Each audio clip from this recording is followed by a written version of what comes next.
Charge होगी, हमारी आत्मा वो कैसे चार्ज होगी? फिर तो हम ऐसे ही भटकते रहेंगे कि अपने आप को चार्ज करो, अपने लिए थोड़ा सा समय निकालो। किसी की व्यस्तता इतनी है, ठीक है व्यस्तता इतनी है, मगर अपने अंदर उस परमात्मा, उस ईश्वर का अपने अंदर स्मरण रखो, अपना नाम रखो। हम कितने भी थके हारे हैं, हम कितना भी काम करते हैं, मगर वो सिमरन ही, वो शब्द ही, वही हमारा भजन बन जाता है। ये नहीं कि सेवा इधर ही लगानी है।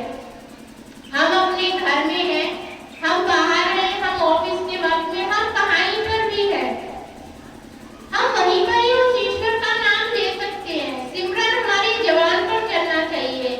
जैसे कोई गाना अच्छा लगता है, कोई नया आता है तो हम सब गुनगुनाने लगते हैं, या फिर कोई भजन ही अच्छा आ गया तो हम उसको पूरा याद कर लेते हैं और हम फिर सुनाने लगते हैं।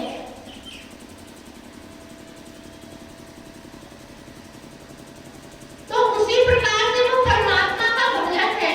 यदि हम उसको सिमरन करते रहेंगे, सिमरन करते रहेंगे, तो वो क्या, वो भी तो कारगर होगा, उसका भी तो कोई फायदा होगा। तो ये नहीं कि हम एक ही जगह पर बैठ करके, अगर हमारे पास इतनी व्यस्तता है, हमारे पास समय नहीं है, बहुत ज्यादा हम व्यस्त हैं, तो हम उस समय तो निकाल ही सकते हैं। केवल अपने अंदर ही मन में ही उसका सिमरन करते हैं। हमारे पास कोई नहीं है तो हम उसका सिमरन ही करते हैं।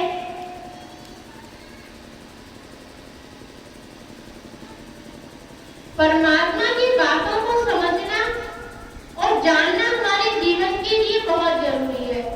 जी तो और भी योनियां रही है, 84 लाख योनियां और भी हैं जो कि इस धरा पर जी रही है। बहुत से उड़ने वाले हैं, बहुत से जल जीव हैं, और भी कितनी जीव है कि जो हम कीट, जिनके जीवन मात्र कुछ ही घंटों का होता है। तो सभी प्रकार के जीव इस धरा पर जी रहे हैं, मगर इस मनुष्य देह को ही क्यों कहा गया है नर नारायणी देह? क्योंकि ये देह हमें बड़ी मुश्किल से मिली है, तो इसका हमें पूरा पूरा फायदा उठाना है। हमें अपने आप को जानना है और पहचानना है।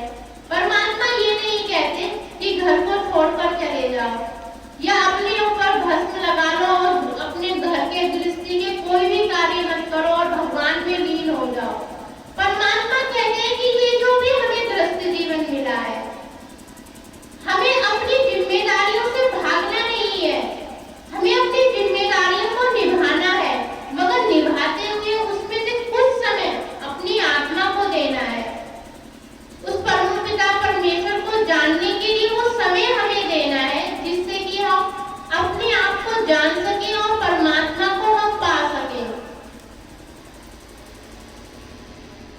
एक कहानी है कि एक राजा था, तो उसने अपने सुनार को बुलाया और उसने कहा कि मुझे एक ऐसी अंगूठी बनवा के दो सोने की। तो सुनार ने कहा ठीक है, हाँ बनवा दूंगा। सुनार था तो सुनार का काम ही यही था।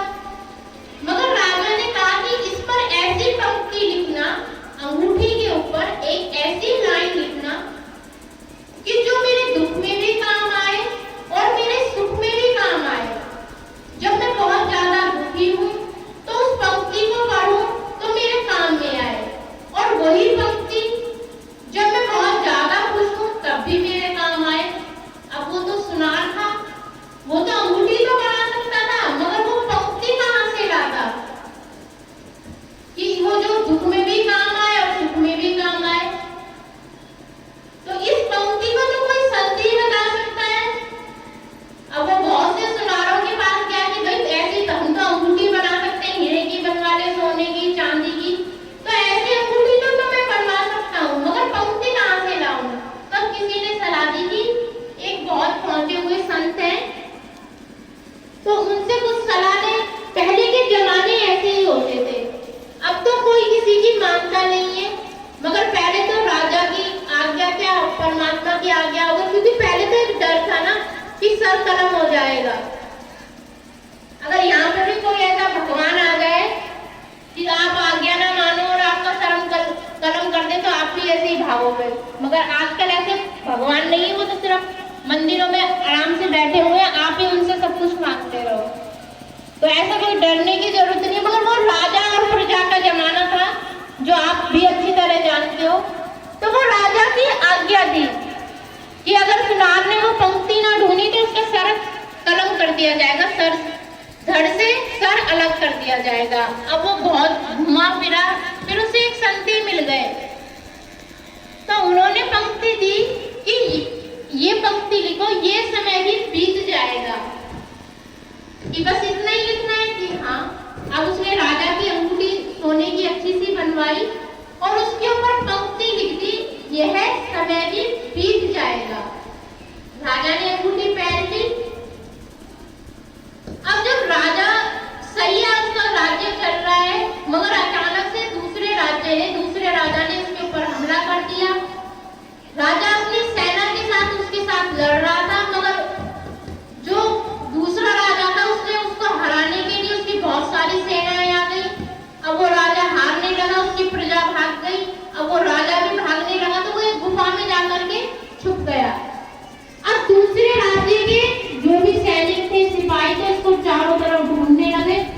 अब राजा छुपा हुआ गुफा के अंदर पत्थर के पीछे, वो बहुत तो बड़ा है, उसकी सांसें चल रही कि अब क्या करूं, हाथों को मर रहा था। एकदम से उसकी नजर अंगूठी में पड़ी, उस पे लिखा होगा यह समय में बीत जाएगा। बस यही दो शब्द उसने पढ़े थे, यह समय में बीत जाएगा।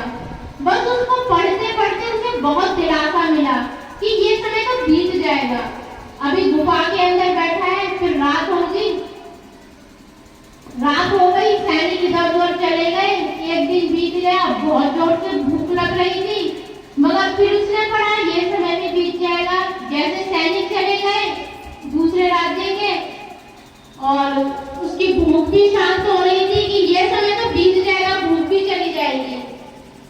उसके जो वो राजा था, उसके फिर और सैनिक आए अपने राजा को ढूंढने के लिए। अब वो दोबारा अपने राज्य में गया, तो उसको उस शब्द से शांति मिली कि यह समय तो बीत गया, बुरा समय था तो बीत गया। वो बड़ा बड़ा खुश हुआ कि उस सुनार ने तो मुझे अच्छी अंगूठी दी, मुझे हौसला मिला इससे। जब वो अपने राज्य में आया, फिर उसने अपनी सेना जुटाई और हथियार बनवाए अच्छे। फिर उसने दूसरे राज्य पे, उसी राज्य पे चढ़ाई करी और वो जीत गया। और जब वो जीत करके आ रहा था, तो उसके अंदर अहंकार भरा हुआ था। हाथी पर बैठा हुआ था, बड़े मस्त से चला रहा था, सब उसकी जय जयकार कर रहे थे कि भाई राजा की जय हो, ये जीत के आ गया। मगर अचानक से जब उसके हाथ ऊंचे ऊंचे जा रहे थे, तो उसकी नजर फिर से उस अंगूठी पे पड़ी, उस पे लिखा था यह समय भी बीत जाएगा। उसका अहंकार जब ही चूर हो गया कि अरे वो समय बीत गया जब मैं रो रहा था, गुफा के अंदर बंद था, भूखा था। जब वो समय बीत गया तो अब मैं हाथी पर बैठा हूं, तो ये समय भी बीत जाएगा। वो तुरंत हाथी में से नीचे उतर के आ गया। अब सब जने अचंभे में कि राजा हाथी से, क्योंकि ये तो बीत जाना है। यदि ऐसा ही हम अपने जीवन में सोचें कि चाहे वो दुख का समय है, चाहे वो सुख का समय है, समय कभी रुकता नहीं है, वो बीत ही जाना है। आपके घर में बच्चे ने जन्म लिया, बच्चा बड़ा हुआ, अब वो जब वो जवान होगा तो वो बचपन को याद कर सकता है, उसका बचपन दोबारा लौटा सकता है? नहीं, क्योंकि वो बीत गया। वो चाहता है जब वो बड़ा होता है, जब उसके ऊपर जिम्मेदारियां होती हैं, जब उसकी शादी होने वाली होती है,